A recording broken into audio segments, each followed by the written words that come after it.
Hey guys, Biggie here, and welcome to my Nolvus installation guide where I'll be talking about what the auto installer for Nolvus features, as well as how to install it and going over some of the customization options once you are ready to play Nolvus.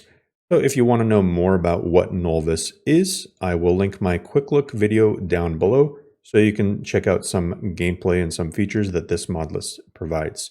Now, it is recommended that you do have a Nexus Premium account.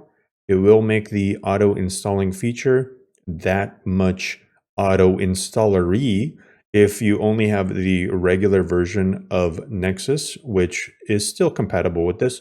You will just have to click a download button for each individual mod, although it is still pretty much automated for you. So be warned when it comes to that. Now, once you get into the page here, nolvus.net, you'll look at the top and you do have some options here. So there is a mods tab for the manual installation because Nolvus did start off as a manual install guide. So if you are a masochist and want to do everything completely manually, or maybe just challenge yourself, you can go ahead and look at the guide. But I'm not about that on this channel. You can download the Nolvus reshade here, take a look at some media, and there's an appendix here. You will want to make an account and log in, but really we're worried about this auto installer tab. So let's click on the various links here. Starting with the introduction, it does tell you that it uses Mod Organizer 2. It handles the ini files and everything. It essentially won't touch your SKYRIM base folder. It'll do everything in its own separate folder without interfering with your SKYRIM files. However, looking at the setup, you will need SKYRIM Anniversary Edition, so you do need the $20 upgrade. And this just goes into installing it. Once you launch up SKYRIM, make sure to hit this download button. Now, if this download button doesn't pop up for whatever reason when you launch up SKYRIM, you can actually click the Creation Club button here, and there is a Download All button.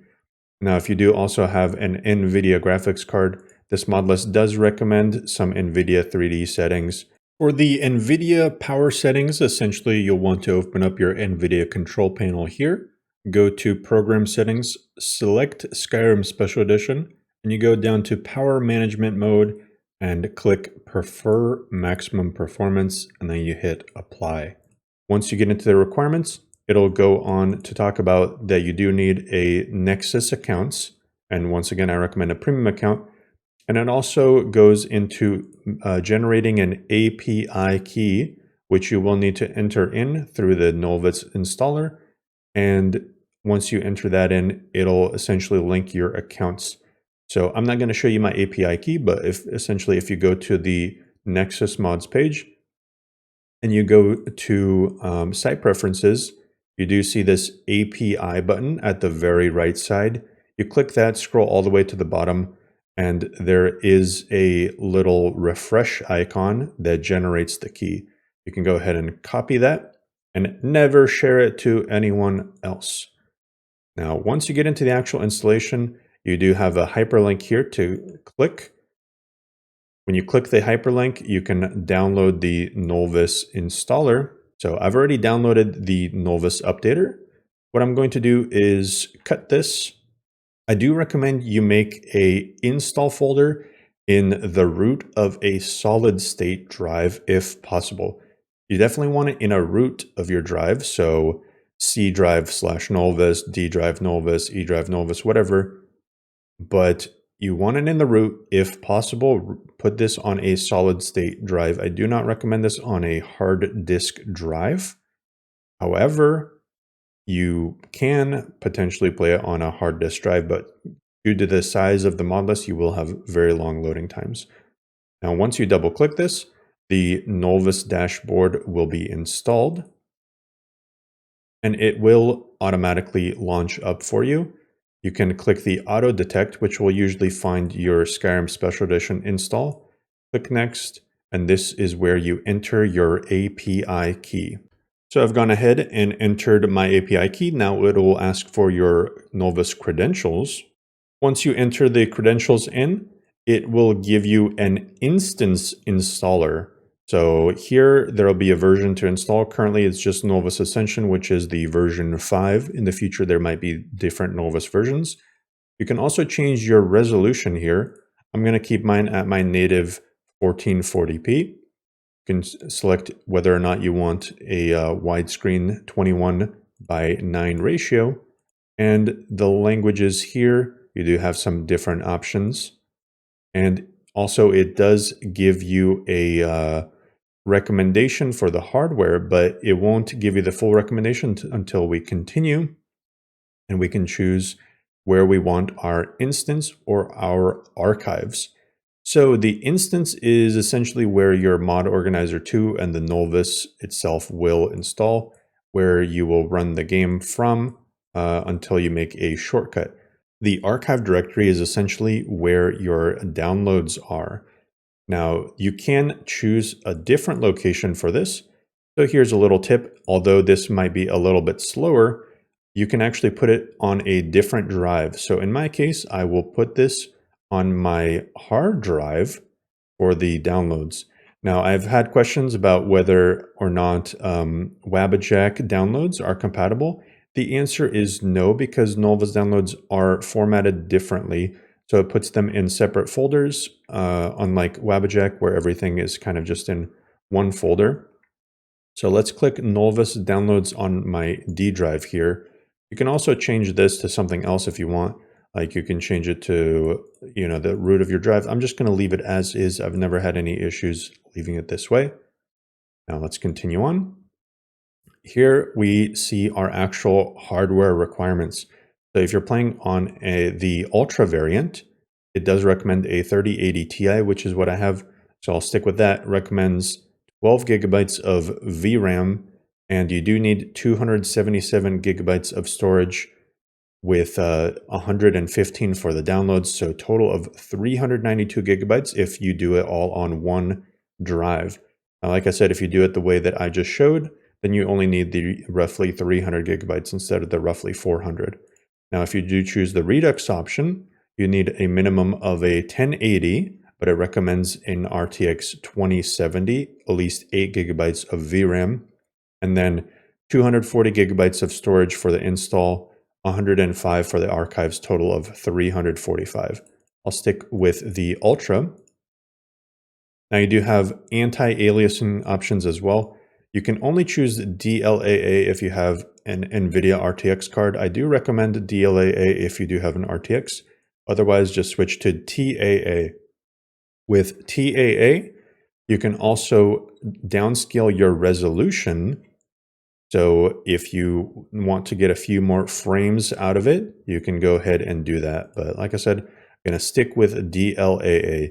So the INI profile you can change at any time. So don't be afraid to leave this on high if you are playing on Ultra. If you find later that you're not quite getting the frames that you want, you might want to lower this, which I will show you how to do later on. Now the LODs you cannot change after the install. And this is one reason why, if you are kind of on the edge of these hardware requirements, I do recommend that you stick with the archiving. If you disable archiving to save space, it'll take longer to reinstall, re-download everything. So if you enable archiving, it'll be a lot quicker of an install process for you if you decide you need to change some settings again. Advanced physics, that's going to be your physics on hair and armor, as it says here. And it says it can be taxing on cities. We will just leave it as is. Fake ray tracing, it'll just have the global illumination. I will keep that on for now. FPS stabilizer will reduce draw distance on the fly to keep most FPS as possible at the cost of some objects. I'm going to keep that off. If you enable it, you might notice some additional pop-ins for things. So let's go ahead and continue on. Now here you can enable or disable nudity. I'm going to keep nudity off. And you can choose the female skin type. We will go with muscular. For the hardcore mode, essentially some dungeons will be unleveled, enemies will be more aggressive and use poise, sneaking will be more difficult. I'm going to turn that on because we know that I do like dying. For alternate leveling, this will essentially enable static skill leveling plus experience as opposed to the vanilla leveling system. I'm actually going to enable that, because the vanilla leveling system is pretty rough and grindy. So let's continue on. Once you are here, you can choose an ENB preset. Currently for this version, there's only one ENB preset, but PyCho is solid. Let's continue on. You can choose a download location that is closest to you. Continue again. Now it'll confirm your settings here and you are ready to start the auto installer. And Nolvus does now come with parallel downloads and installs, so it downloads and installs much quicker than it used to. So if any of you are familiar with older versions of Nolvus and didn't like how long it took to install, well, this version is much quicker. So we'll just give it a moment here and let it do its thing. All right, guys, so once the installation is complete, which actually only took me about an hour or so, although I did have the files already downloaded, you get to this page. You can donate to Vector here through the donate button or Patreon if you want to support the modlist author. Otherwise, we're going to go to manage instances down below here, where I will show you guys some of the other features that Nolvus has. So if you go here, you can run either Nolvus from your dashboard itself, or you can go into that folder that I was talking about. So if you go into the Nolvus folder and you go look for your instance, you go to Nolvus Ascension MO2, and here you have your mod organizer. You can actually just send this to your desktop or wherever you want it as a shortcut, and you can run Nolvus through here instead. Otherwise, you can click play to open it up. But you can also go to manage and you can manage your instance, which is a very handy tool. So what this lets you do is change some settings, as we'll see here. As I mentioned, you can change your ini settings. So over on the right-hand side, we have the ini profile. So if you are not getting quite the frames you want, you might want to lower this a little bit. And you can also change the screen ratio as well as the resolution here. Now, another cool feature is if for some reason you mess up on your load order, you can click apply load order and it will reapply your load order for the instance. So if for some reason you added your own mods and you removed them or something happened and you messed it up, you can do that. Also at the bottom here is a Discord link to Nolvus's Discord. Also, you have game keybinds, which will show you a visual guide for the keys. Now, I'm going to show you also in Mod Organizer which keys that you can change, namely the power attack key here or the dodge key. So we can change both of those in MO2. If we can click play and launch up Nolvus Ascension, you will see the mod organizer. And normally you would run it just by clicking run here. But say you want to change your dodge key, search dodge, find TK dodge re, right click it, open in Explorer. Then you want to hit SKSE, go to plugins, TK dodge re, and this will open up the INI file. So you can go to this website here where it has the creationkit.com/ all this stuff. It'll give you the input script to change this key. The dodge hotkey is what you want to change your dodge key to. I will do 56, which is left alt. That is my go-to. And just save that. Now you can also, if you search power, you see one-click power attack. We will do the same thing. Open that up. Go to SKSE, plugins, one-click power attack, INI, and here it will say force right key. This is going to be your power attack key. So go to that same website, find the key that you want, and you can change it right here. Anyway, guys, all the other settings you'll be able to change in the MCM menu in-game, which is pretty self-explanatory. I did a lot of that in my quick look video. So make sure to check that out if you want to see more of that. Otherwise, let me know if you have any other questions about Nolvus, and I will catch you guys next time.